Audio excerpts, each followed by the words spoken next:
언젠가 제가 이야기했었는데 그 만나교회 김병삼 목사님의 간증입니다. 우리 딸아이가 태어나면서부터 많이 아팠어요. 죽을 수도 있는 상황인데 하나님이 살려주셨어요. 그런데 그 감사보다는 1년 후에 딸아이한테 찾아온 장애로 굉장히 힘들었어요. 그런데 진짜 어려움은 사람들이 하는 말이었어요. 너 그런 딸 데리고 어떻게 목회할래? 기도해야지. 참 기도 많이 했어요. 하나님 고쳐주세요. 내 딸아이 고쳐주세요. 그런데 고쳐주시지 않더라고요. 물음이 생겼어요. 도대체 왜? 그런데 우리 딸의 장애 문제가 해결되지는 않았는데 그 장애를 통해서 하나님이 나를 바꾸어 가시는 일이 있었어요. 저는 노력하면 뭐든지 할 수 있다고 생각하며 엘리트 중심적으로 예수를 믿으면 이렇게 잘 돼야 한다 하는 그런 목회를 하고 있었어요. 그런데 우리 딸을 통해서 누군가 도와주지 않으면 안 되는 사람들이 눈에 들어오기 시작했어요. 자식 때문에 아파하고 힘들어하는 사람은 교회에서 자식 얘기를 하나도 못하고 있더라고요. 내 딸을 통해서 그들을 보게 하셨어요.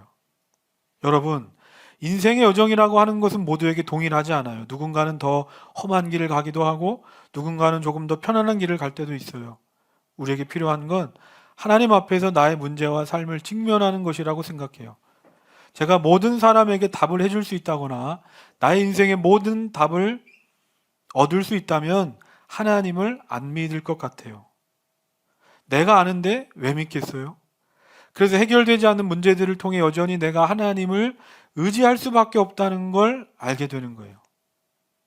삶에 해결되지 않는 문제가 있다면 한번 생각해 보세요. 그 문제로 인해 당신이 얼마나 하나님과 가까워졌는지. 여전히 너무 큰 고통으로 남아있다면 용기를 내서 하나님께 물어보세요. 문제를 직면한 순간에 새로운 삶이 열릴 것입니다. 우리는 그 이해할 수 없는 고난을 만나거나 문제를 만나면 왜 나에게 이런 고난과 문제가 찾아왔냐고 그 원인부터 찾고 싶고 또 알고 싶어 합니다. 하나님, 왜 납니까? 대표적으로 요한복음 9장의 말씀을 보면 나면서부터 눈먼 사람을 보고 제자들이 예수님께 묻습니다. 예수님, 이 사람이 눈먼 사람으로 태어난 것은 이 사람의 죄 때문입니까? 아니면 이 사람의 부모의 죄 때문입니까? 우리도 이처럼 고난과 문제를 만나면 지난날 내 과거부터 돌아봅니다. 내가 혹시 과거에 무슨 죄나 아니면 어떤 잘못을 저지른 게 아닐까? 그래서 이런 문제와 어려움이 나에게 찾아온 건 아닐까? 그런데 과거에 내가 지은 죄가 있거나 잘못한 것이 있으면 오늘날 나에게 고난이나 문제가 찾아온 것을 이해하겠는데 아무리 생각해봐도 정직하게 내 자신을 돌아봐도 내 잘못과는 연결되지 않게 찾아오는 고난과 문제들이 있다는 겁니다. 그러면 우리는 이렇게 내 인생에 찾아오는 고난과 문제를 어떻게 바라봐야 할까? 요한복음 9장 3절 주보에 있습니다. 예수께서 대답하셨다. 이 사람이 죄를 지은 것도 아니요 그의 부모가 죄를 지은 것도 아니다. 하나님께서 하시는 일들을 그에게 드러내시려는 것이다. 제자들의 질문에 예수님께서 뭐라고 대답하십니까? 이 고난을 통해서 하나님께서 하실 일이 있다. 이겁니다. 우리는 우리 삶에 이해할 수 없이 찾아오는 고난과 문제의 이유를 과거에서 찾는 게 아니라 앞으로 하나님께서 일하실 미래에서 찾아야 한다는 겁니다. 오늘 말씀을 보면 초대교회에 큰 위기가 찾아왔습니다. 스데반 집사가 예수 그리스도 복음을 전하다가 순교했습니다. 그런데 그게 끝이 아니라 스데반의 순교를 시작으로 교회와 믿는 자들을 향한 핍박이 더 거세게 몰아치는 겁니다. 오늘 말씀 사도행전 8장 1절부터 3절 우리 함께 읽겠습니다. 시작. 빤이 죽임당한 것을 마땅하게 여겼다. 그날에 예루살렘 교회에 큰 박해가 일어났다. 그래서 사도들 이외에는 모두 유대 지방과 사마리아 지방으로 흩어졌다. 경건한 사람들이 스데반을 장사하고 그를 생각하여 몹시 통곡하였다. 그런데 사울은 교회를 없애려고 날뛰었다. 그는 집집마다 찾아 들어가서 남자나 여자나 가리지 않고 끌어내서 감옥에 넘겼다.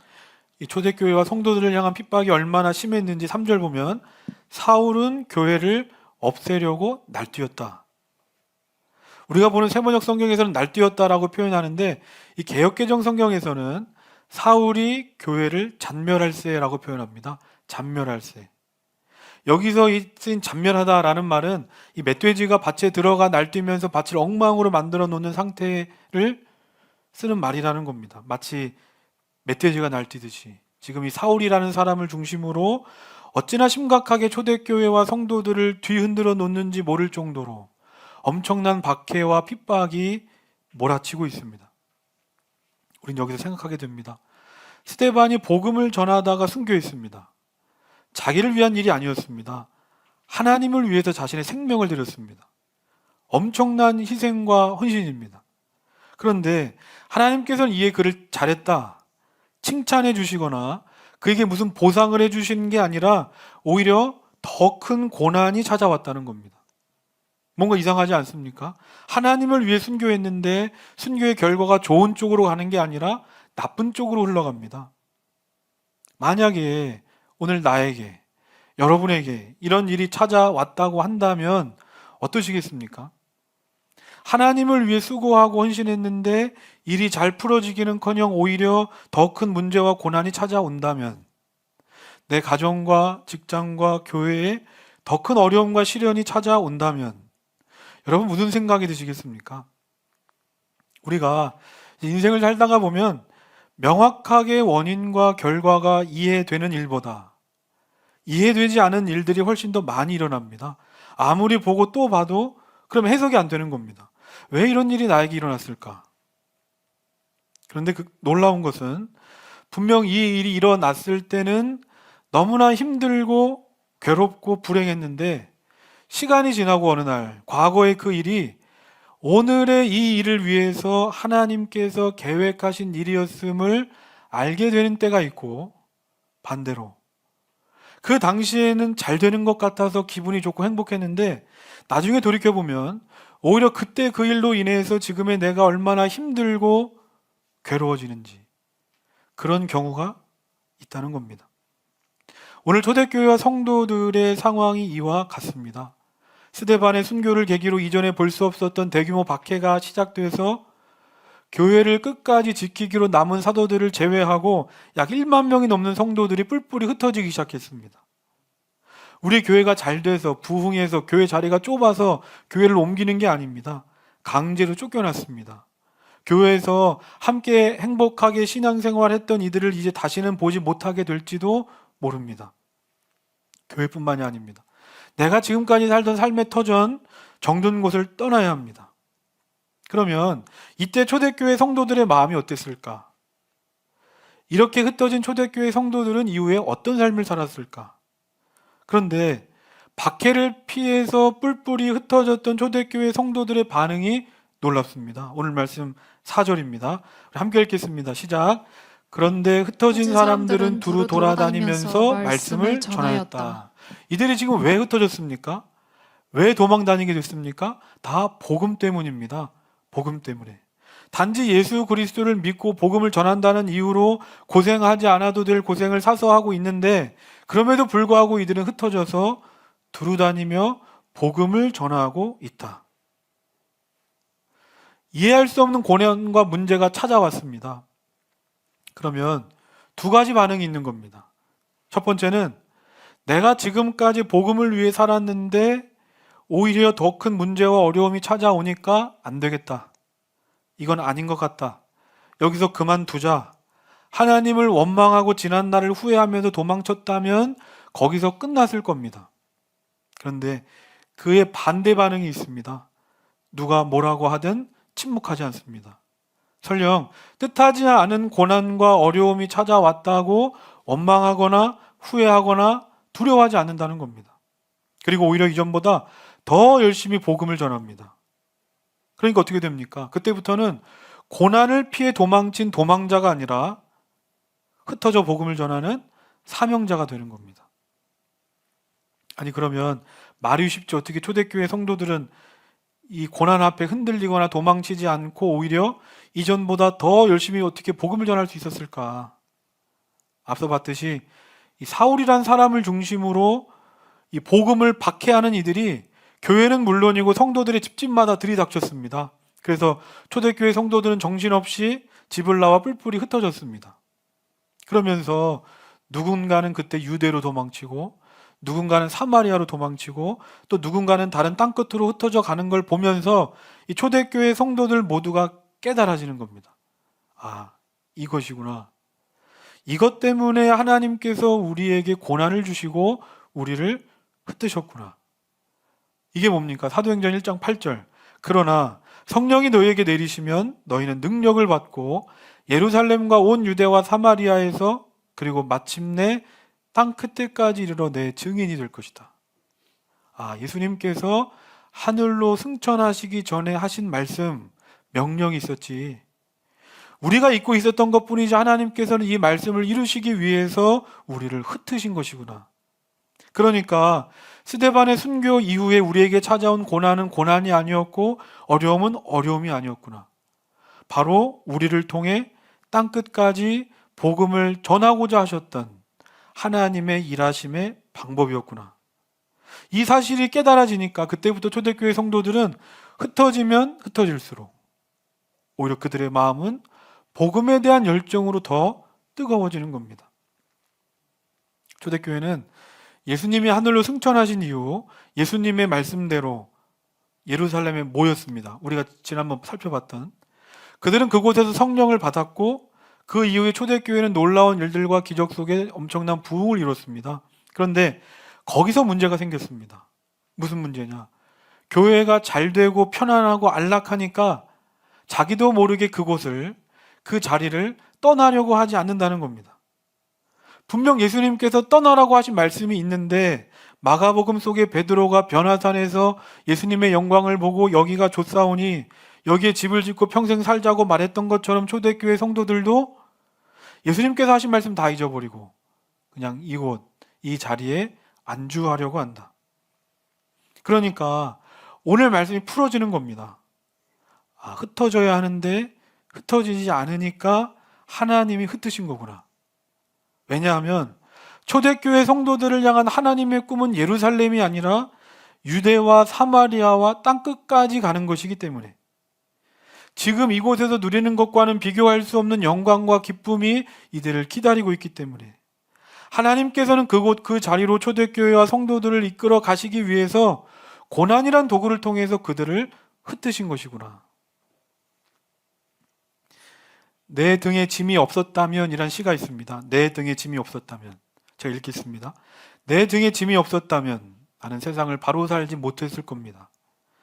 내 등에 있는 짐 때문에 늘 조심하면서 바르고 성실하게 살아왔습니다. 이제 보니 내 등의 짐은 나를 바르게 살도록 한 귀한 선물이었습니다. 내 등에 짐이 없었다면 나는 사랑을 몰랐을 겁니다. 내 등에 있는 짐의 무게로 남의 고통을 느꼈고 이를 통해 사랑과 용서도 알았습니다. 이제 보니 내 등의 짐은 나에게 사랑을 가르쳐준 귀한 선물이었습니다. 참 신비한 역설이지 않습니까? 짐을 지고 싶은 사람 어디 있습니까? 또 고난과 어려움을 만나고 싶은 사람이 어디 있습니까? 그런데 그 고난과 어려움이 없었다면, 그때 그 인생에 짐이 없었다면 몰랐을 것들, 배우지 못했을 것들이 너무나도 많다는 겁니다. 이처럼 하나님은 각 사람에게 맞게 무거운 짐이 필요한 사람에게는 무거운 짐으로, 또 가벼운 짐이 필요한 사람에게는 가벼운 짐을 주셔서 우리를 온전한 하나님의 사람으로 만들어 가시는 것입니다. 이어서 사도행전 8장 5절부터 8절 읽겠습니다. 5절부터 8절 시작. 사마리아 성에 내려가서 사람들에게 그리스도를 선포하였다. 무리는 빌립이 행하는 표징을 듣고 보면서 그가 하는 말에 한 마음으로 귀를 기울였다. 그것은 귀신 들린 많은 사람에게서 악한 귀신들이 큰 소리를 지르면서 나갔고 많은 중풍병 환자와 지체장애인이 고침을 받았기 때문이다. 그래서 그 성에는 큰 기쁨이 넘쳤다. 초대교회 7 집사 중에 한 사람이었던 그 빌립이라는 사람이 지금 어디로 갑니까? 사마리아 땅으로 갔습니다. 우리는 그 유대인이었던 빌립이 사마리아 땅에 간 것을 주목해야 됩니다. 왜냐하면 당시 유대인들은 이 사마리아 사람이라면 상종도 하지 않았고 사마리아 땅은 밟으려고도 하지 않았기 때문입니다. 여기에는 이유가 있습니다. 이스라엘이 남유대와 북이스라엘로 나뉘어졌는데 북이스라엘이 아수르 제국에 의해서 망하면서 북이스라엘의 수도였던 사마리아 땅은 아수르 제국의 지배를 받게 됩니다. 그런데 아수르 제국은 효과적인 통치를 위해서 혼혈 정책을 펼치게 되고 사마리아 사람들은 그때 이방 민족과 혼인하면서 혼혈 민족을 이룹니다. 그러니까 그때부터 유대인들은 이 사마리아 사람들이 순수성을 잃어버렸다고 하면서 사마리아 땅은 저주받은 땅, 사마리아 사람들은 짐승 취급을 했습니다. 그런데 그런 사마리아 땅에 유대인이었던 빌립이 들어간 겁니다. 그리고 그곳에서 그들에게 예수 그리스도 복음을 전했습니다. 어떻게 이게 가능합니까? 빌립이 어떻게 사마리아 땅까지 왔습니까? 고난이 있었기 때문에.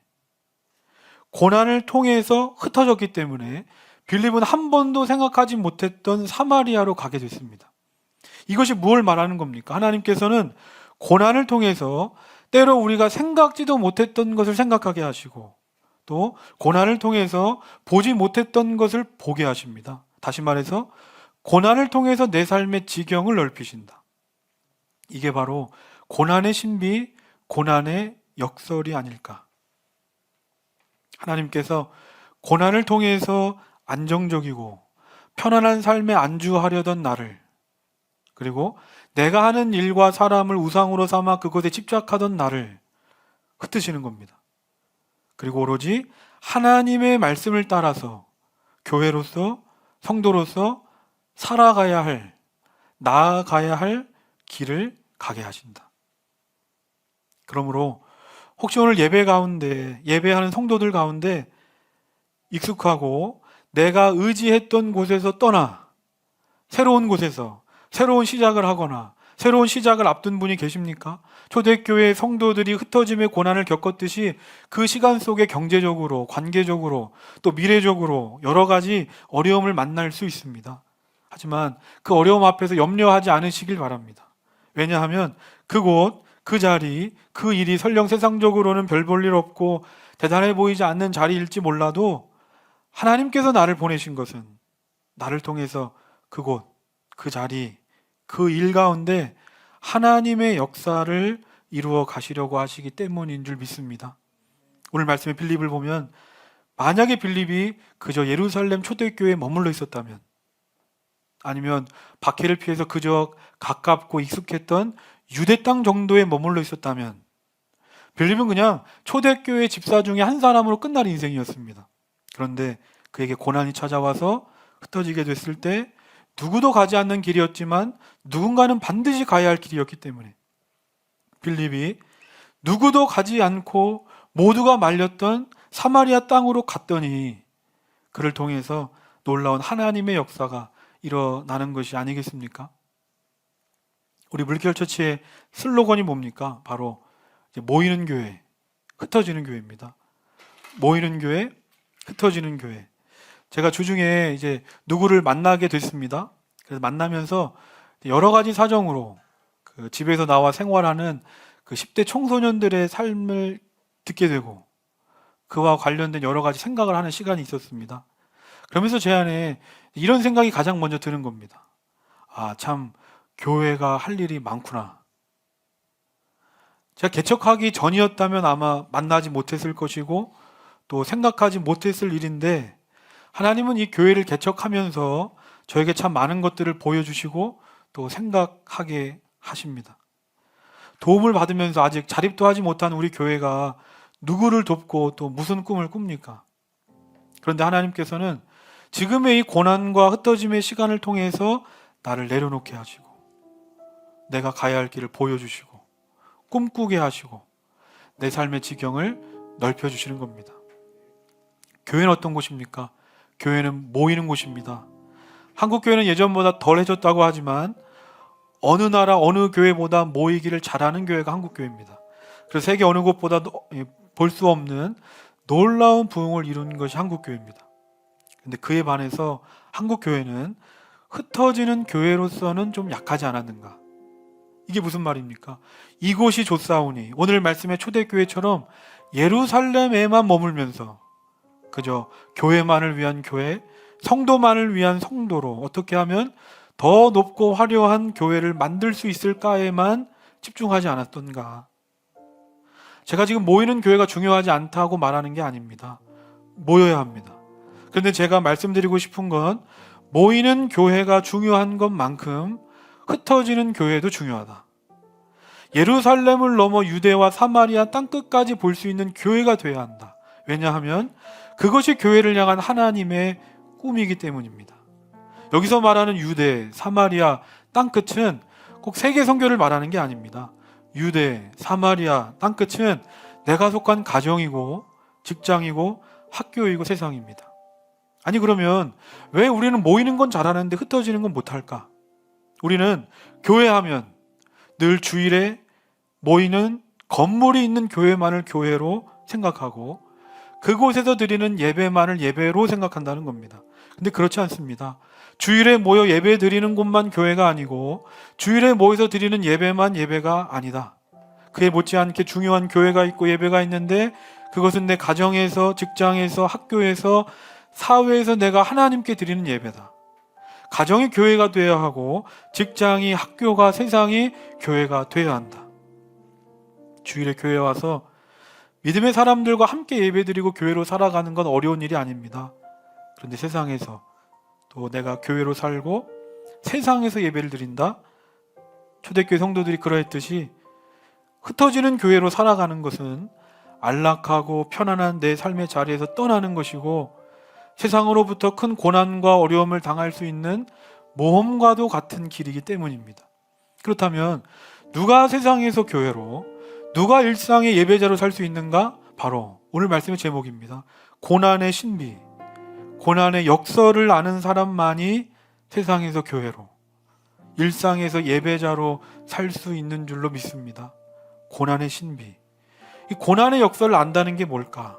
지금 내가 겪고 있는 고난이 고난으로 끝나는 게 아니라 고난 뒤에 예비되어진 하나님의 놀라운 뜻과 계획이 있음을 믿는 겁니다. 오늘은 예수님께서 십자가 고난 당하시기 위해 예루살렘 성에 입성하신 것을 기념하는 종려주일입니다. 그리고 내일부터 돌아오는 부활주일 전까지가 이제 고난 주간입니다. 그러면 예수님께서 왜 이 땅에 오셔서 십자가 지셨습니까? 죄로 인해 죽을 수밖에 없는 우리를 죄에서 구원하시기 위해. 아니 그런데 십자가는 인간적인 눈으로 보면 예수님께서 예수님을 죽이려는 자들에 의해서 무기력하게 패배하신 자리 아닙니까? 그런데 어떻게 그런 십자가가 우리를 구원합니까? 분명 이 십자가만 보면 패배고 실패입니다.